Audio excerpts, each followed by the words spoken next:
Bonjour à tous, merci d'avoir accepté notre invitation pour ce webinaire. On va se présenter tous les deux assez rapidement avant d'enchaîner. Je m'appelle Youssef Marzouk, je suis un compte exécutif chez Sofacto depuis grosso modo 2 ans et je vais animer ce webinaire avec François que je laisse se présenter. Bonjour Youssef, bonjour tout le monde. Donc François Suré, ingénieur avant-vente sur les solutions Sofacto et aussi le paiement en ligne. On va vous présenter notamment lors de ce webinaire. Ok, je vais juste faire un petit focus. Tac. Ok, donc pour ceux qui ne nous connaissent pas, Sofacto, nous, on est un éditeur de logiciels, du coup partenaire officiel Salesforce. On est spécialisé dans la facturation dans l'écosystème Salesforce, ainsi que dans la mise en place de solutions de paiement en ligne. Et aujourd'hui, on va aborder ensemble les sujets liés aux défis de la mise en place de gestion d'abonnement et de la facturation récurrente dans Salesforce. Par la suite, on va voir également comment l'outil Sofacto peut aider les utilisateurs Salesforce à relever ces défis et comment va s'articuler le webinaire. On va d'abord voir ensemble les challenges, les enjeux, les obstacles auxquels les entreprises sont confrontées, selon nous, quand ils établissent une politique d'abonnement pour leurs clients. Et dans un second temps, on vous proposera du coup la démonstration que François va assurer pour vous montrer comment on répond à ces enjeux, notamment concernant le paiement récurrent.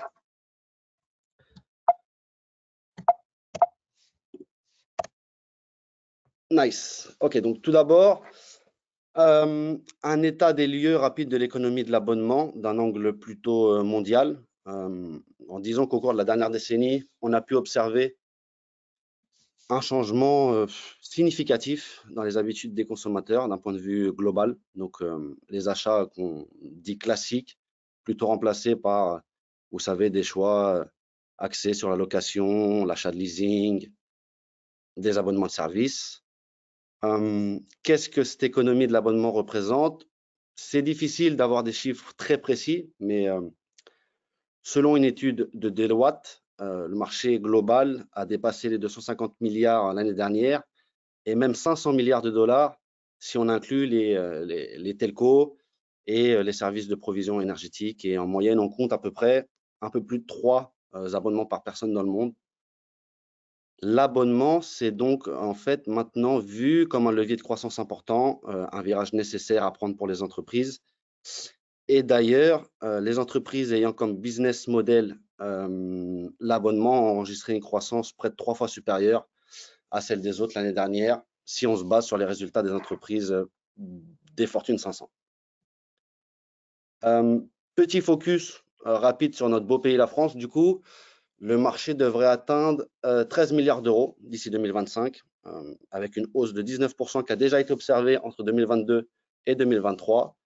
Et si on fait un zoom sur les un peu plus de 200 millions d'abonnements des Français, les secteurs aujourd'hui qui prédominent sont l'électronique, c'est-à-dire leasing de matériel, informatique, électroménager, téléphonie, jeux vidéo, les cosmétiques, là on parle surtout de box beauté, bien-être, et l'alimentaire, donc restauration et la distribution alimentaire générale. Historiquement, c'est plutôt la presse et l'imprimerie qui ont été parmi les premiers à adopter le modèle. Mais disons d'un point de vue plus contemporain, c'est plutôt l'avènement des plateformes culturelles de streaming qui ont modifié nos habitudes et nos exigences. Après, bien sûr, ça s'est étendu au B2B hein, avec des solutions SaaS. Et même maintenant, on voit qu'il y a des secteurs qui sont bien plus traditionnels comme l'alimentaire ou le textile qui proposent aujourd'hui des abonnements à leurs clients. Donc, la question qu'on a en droit de se poser, c'est comment est-ce que nous, on peut prendre ce virage et pouvoir profiter de cette tendance. D'ailleurs, je reviens, je ne l'ai pas précisé, si vous avez des questions, posez-les dans le chat, on y reviendra en fin de présentation. Donc, du coup, moi, je suis une entreprise, je voudrais mettre en place, proposer des services sous forme d'abonnement. Qu'est-ce que ça implique pour moi? Quels sont les objectifs, les enjeux pour garantir une croissance et maximiser la fidélité de mes clients? D'abord, premier point de vigilance, c'est la gestion de la facturation récurrente.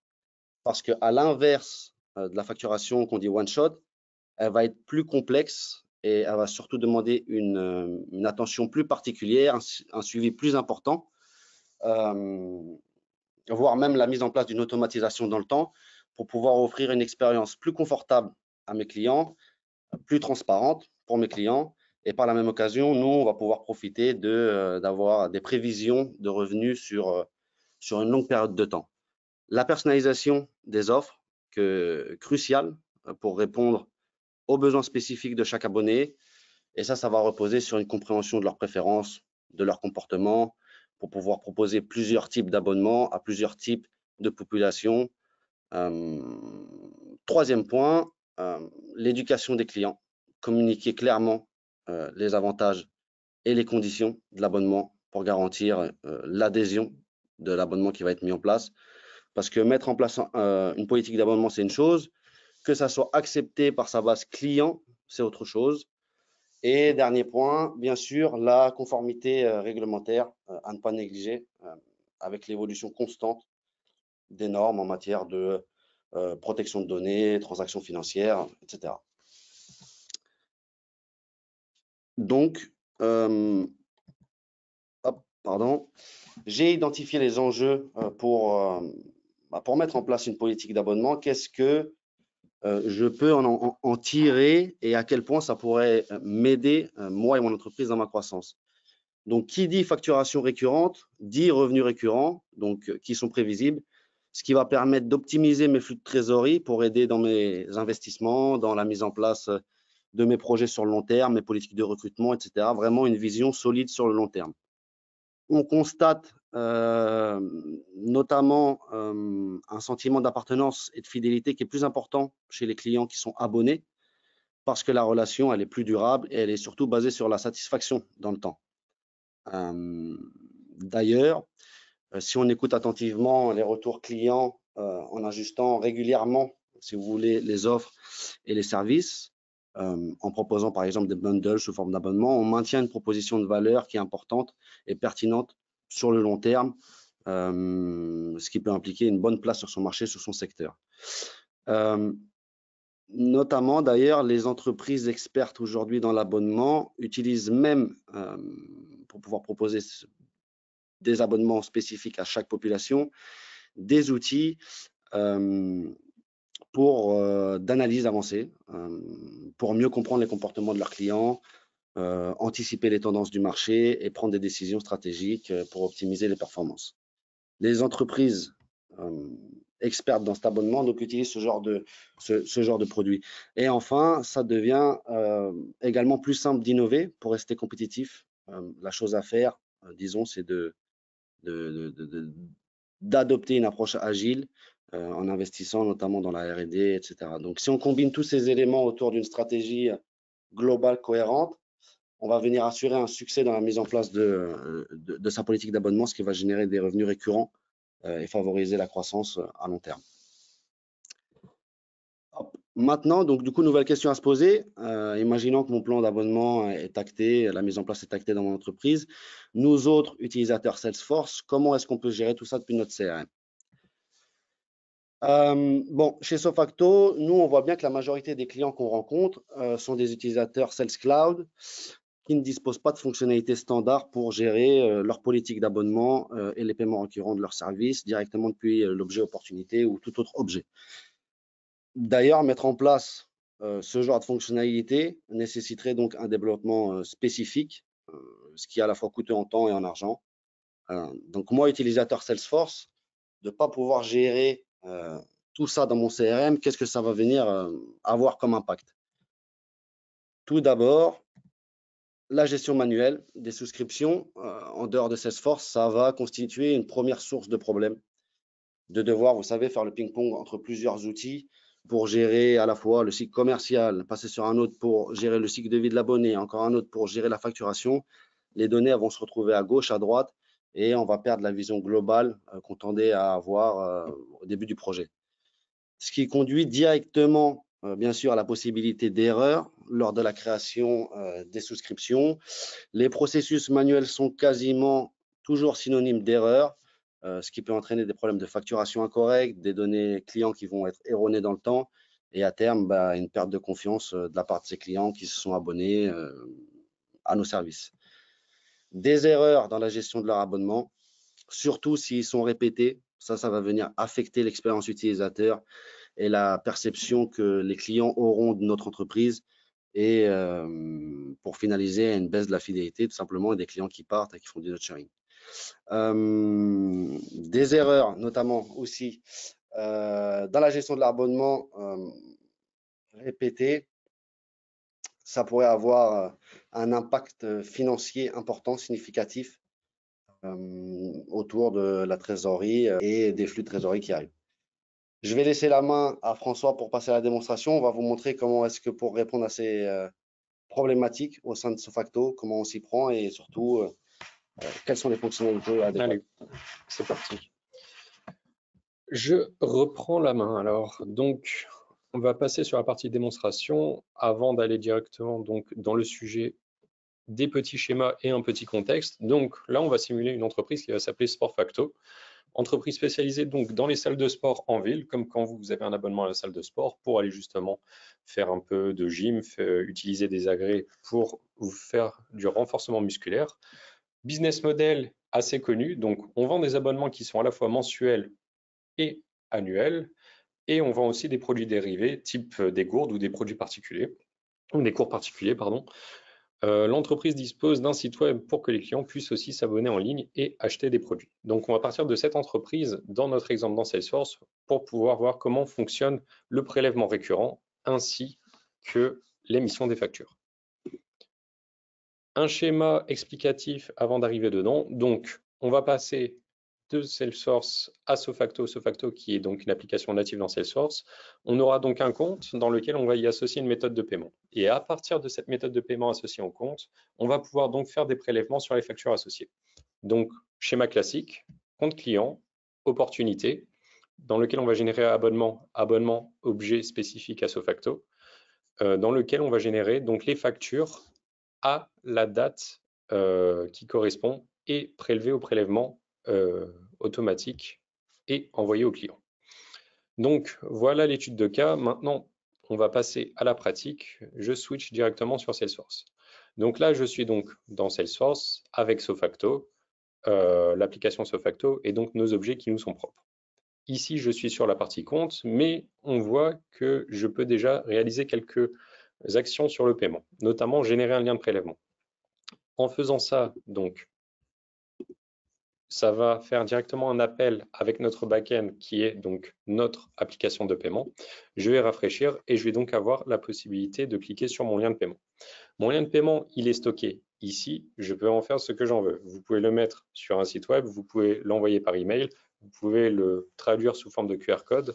À partir du moment où c'est une variable sur Salesforce, vous en faites ce que vous voulez. Donc là, je me mets dans la peau de l'utilisateur qui veut enregistrer quelqu'un directement sur son compte Salesforce. Là, en l'occurrence, pour le compte CIB. Je me rends sur la checkout et là, je suis sur ma fenêtre de paiement. Fenêtre de paiement qui est complètement personnalisable aussi d'un point de vue graphique. Donc là, j'ai mis deux possibilités. Soit je fais un enregistrement par carte, ou alors je peux faire directement un enregistrement via le mandat SEPA. On va voir le SEPA rapidement et dans un deuxième exemple, on verra avec la carte. Donc le SEPA, je me connecte, j'ai une redirection sur un site partenaire qui va vous permettre la connexion avec votre banque. Là, je vais utiliser un compte fictif pour pouvoir simuler le compte bancaire. J'ai fait la vérification et donc, je vais pouvoir sélectionner le compte bancaire sur lequel je vais autoriser les prélèvements. Le fait de faire ça a deux intérêts. Le premier intérêt, c'est d'avoir ici, vous allez voir un IBAN qui n'est pas modifiable. Donc, c'est-à-dire que je vais forcément rentrer un IBAN qui est valide. Et donc, je vais bien pouvoir réaliser des prélèvements. Et dans un deuxième cas aussi, c'est d'un point de vue sécuritaire, je ne vais pas pouvoir mettre un IBAN d'une autre personne et que vous fassiez des prélèvements sur un autre compte. Donc là, pour la démo, je vais mettre Madame Démo, le pays, je vais mettre la France, je continue. Et là, je suis redirigé sur une autre fenêtre générée par notre partenaire Pipro. Et ça fait référence au mandat SEPA. On a donc un mandat SEPA avec les éléments ici de facturation qui vont être et de prélèvement qui vont être repris. Et c'est bien un SEPA de type récurrent. Le fait de faire accepter ici, c'est gage de signature électronique, entre guillemets, c'est pas vraiment de la signature électronique, mais c'est l'approbation pour dire OK, j'autorise SportFacto à me faire mes prélèvements sur mon moyen de paiement. Donc, qu'est-ce qui s'est passé par rapport à ça, à mon compte? Donc, on aura donc une méthode de paiement directement associée à mon compte CIB. Donc, ici, PSP 19, qui est actif. Vous pouvez désactiver les prélèvements si nécessaire. Et on aura le mandat CEPA qui est rattaché à chaque fois à cette méthode de paiement. OK? Donc là, l'idée, c'est que j'ai ma méthode de paiement qui est associée à mon compte. Et ce que je vais faire, c'est ouvrir une opportunité, la close one, et par la suite, générer les factures et faire le prélèvement sur ces factures quand la date correspond à ces factures-là. J'ai donc une opportunité qui a été faite au préalable. Je vais remplir directement mes produits qui sont associés à mon catalogue produit dans Salesforce. Donc là, je suis à 100% dans Salesforce. Je vais prendre un abonnement mensuel sport basique et je vais prendre des t-shirts aussi pour les employés de l'entreprise CIB. Je vais mettre une dizaine d'abonnements mensuels et les t-shirts, je vais en mettre aussi une dizaine vu qu'il y aura 10 employés. On va supposer ça. J'enregistre le tout, j'ai donc mes produits, je fais close one, close gagné en français, et à partir de là, donc j'ai mes boutons dynamiques qui apparaissent, soit pour faire de la facturation en une fois, directement, one shot, soit faire un abonnement. Ici, on est dans un abonnement. J'ai automatiquement mes dates qui vont se remplir avec la date d'aujourd'hui. On est bien le 7 jusqu'à la fin. Donc là, on est sur une période d'1 an qui sera renouvelable. Évidemment, vous pouvez changer les dates si besoin.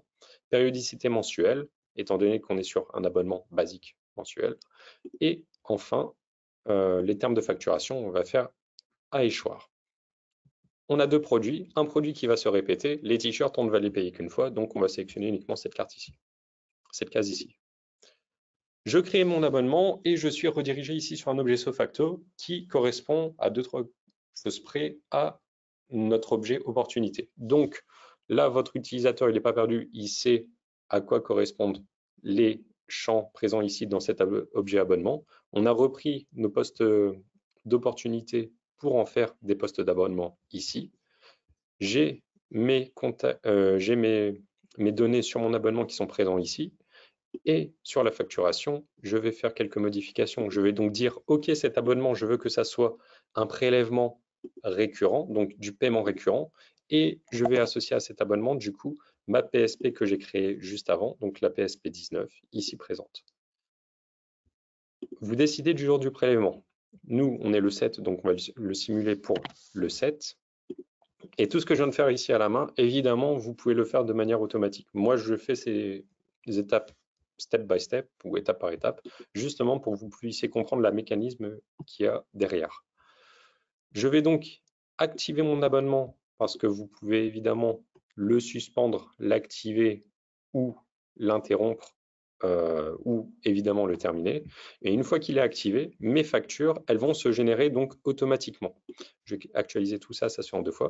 Donc là, j'aurai donc mes 12 factures générées pour l'année. Une facture pour le mois de mars, d'avril, mai et ainsi de suite, avec des montants qui sont tous égaux, sauf la première, parce que dans la première, on a nos t-shirts qui sont aussi facturés.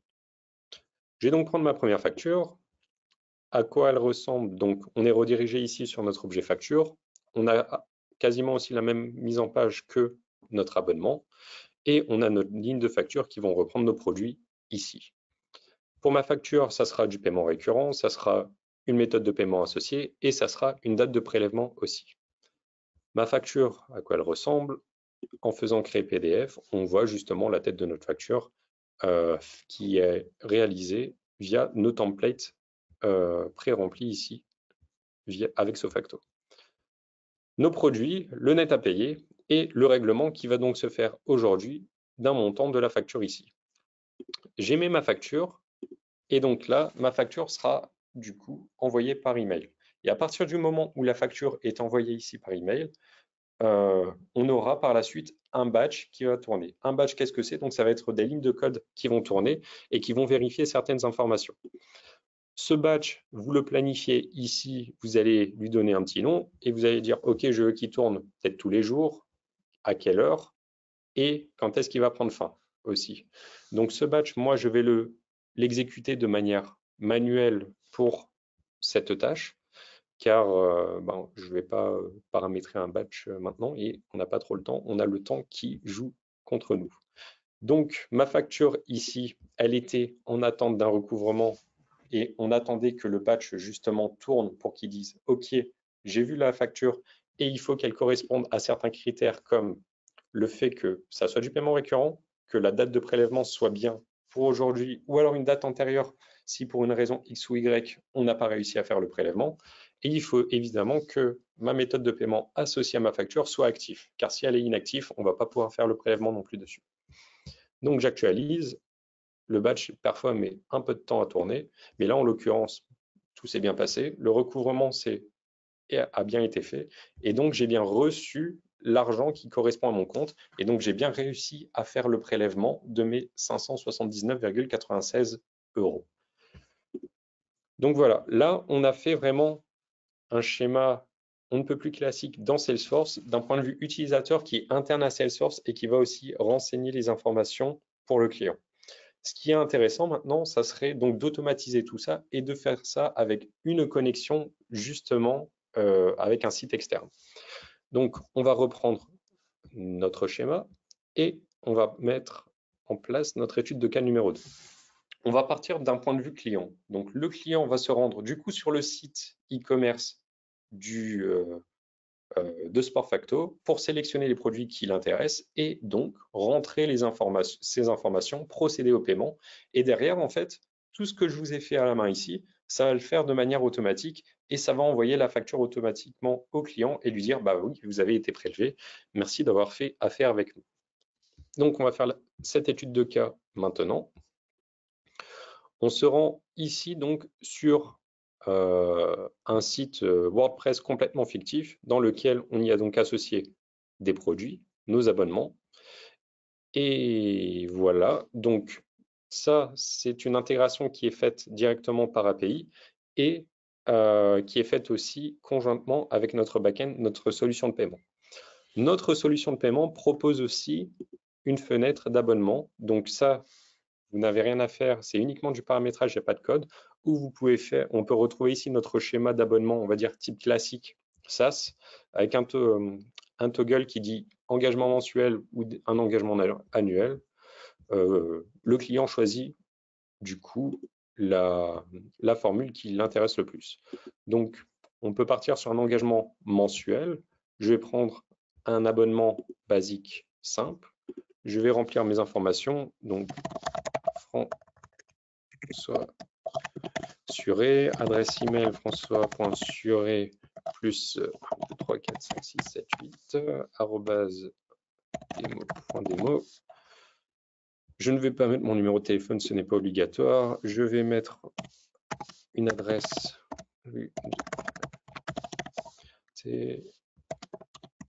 Marseille, en France. Toutes les informations que je rentre ici, elles sont complètement modifiables aussi et paramétrables. Moi, j'ai mis certains champs obligatoires. Il y a évidemment certains champs qui vont rester obligatoires, comme notamment le pays pour la TVA qui va se modifier de manière dynamique aussi suivant le pays où c'est fait.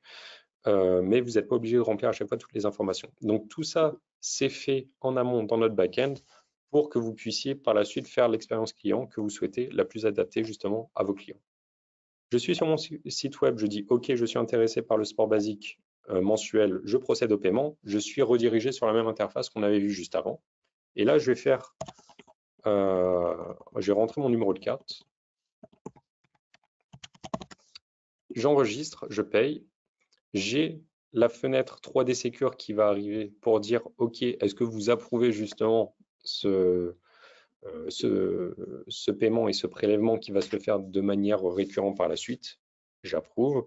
Et à partir de là, du coup, toutes les étapes que j'avais fait donc auparavant sur Salesforce et donc sur SoFacto avec vous, et bien, toutes les informations sont reprises pour que ça puisse se faire de manière automatique et que vous n'avez pas à faire toutes les étapes manuelles. Je vais donc revenir sur mon Salesforce et donc je vais voir ce qui s'est passé. Je vais aller dans opportunités et j'ai une opportunité qui a été gagnée de manière automatique. Je vais cliquer dessus. Donc, c'est bien François Suré avec mon adresse email qui a bien gagné cette opportunité. j'ai fait un compte générique particulier dans lequel le contact tombe entre guillemets dans ce compte car je n'ai pas rempli de société. Et qu'est-ce qui s'est passé aussi? Donc, un produit mis automatiquement avec un abonnement créé et à chaque fois lié au contact et au compte. J'ai mon abonnement qui a été activé et qui suit du coup les dates qui ont été indiquées pour un abonnement mensuel. Et j'ai donc toutes mes factures qui ont été générées automatiquement pour ce compte-là. Et en prenant une facture, j'ai évidemment donc une PSP, donc j'avais la 19, j'ai la 20 qui est apparue et qui a été associée pour cette facture-là. Et donc, même principe qu'avant, j'ai ma date de prélèvement faite à la date d'aujourd'hui et mon contact se fait donc prélever et on va donc lui envoyer la facture lui disant OK, vous avez été prélevé et vous pouvez aller faire du sport dans notre salle de sport. Voilà, voilà. Là, la démonstration donc touche à sa fin. On a vu donc 2 études de cas assez complètes, de manière manuelle directement dans Salesforce, ou alors comment ça s'opère de manière automatique. Donc ça, cette étape ici, on est encore au stade du MVP. On a encore quelques petits développements à faire pour que ça soit réalisable par la suite en production, mais c'est de cette façon-là que ça va fonctionner en tout cas.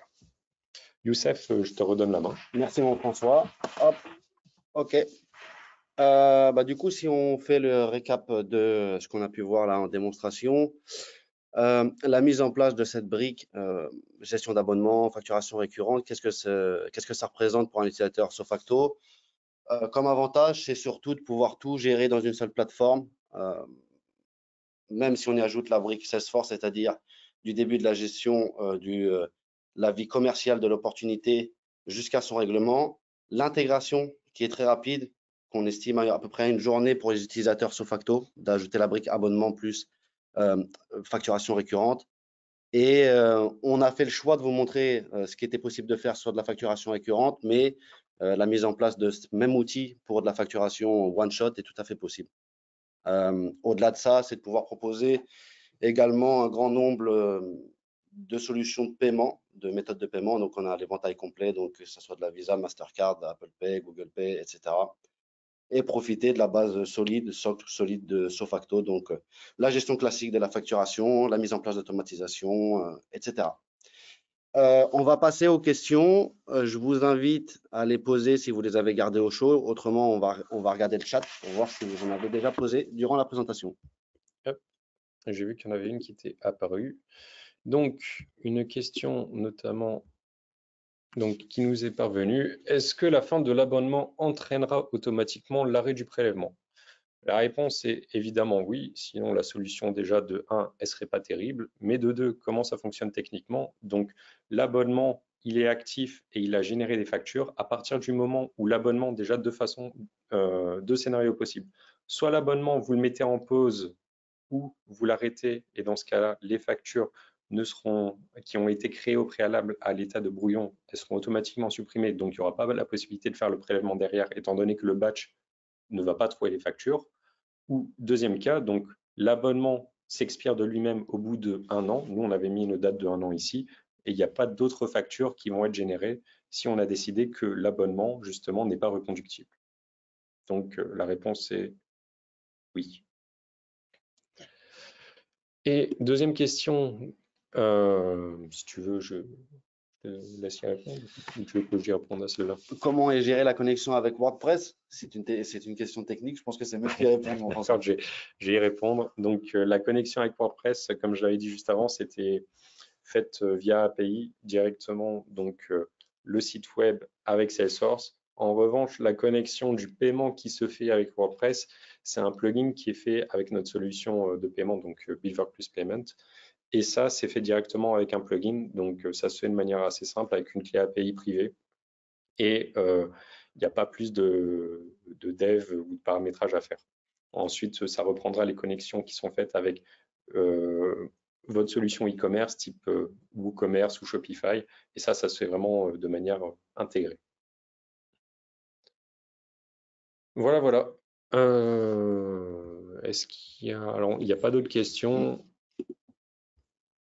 Écoutez, là, il y en a eh ben, elles arrivent au fur et à mesure. On va les reprendre dans l'ordre. Donc, la connexion est donc possible avec d'autres sites.